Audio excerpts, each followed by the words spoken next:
Anda nak jadi yang mana? Blue team atau red team? Dalam cybersecurity, bukan semua orang akan ambil laluan yang sama. Yang penting anda pilih pathway yang betul.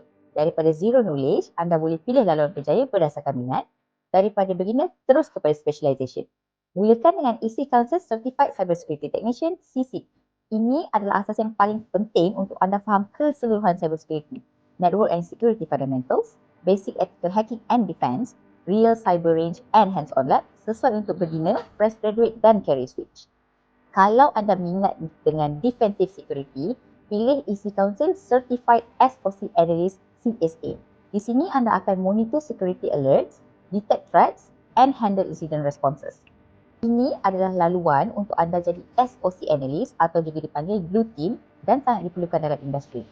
Kalau anda minat dengan offensive security, pilih EC Council Certified Ethical Hacker CEH.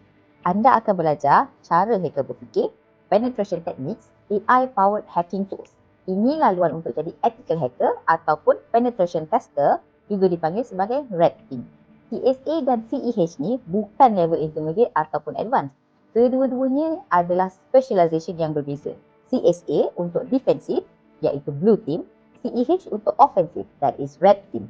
Dengan pathway ini, anda akan dapat laluan pembelajaran yang jelas, hands-on training real scenario, persejalan global daripada EC Council, peluang kerja yang tinggi dalam bidang cybersecurity.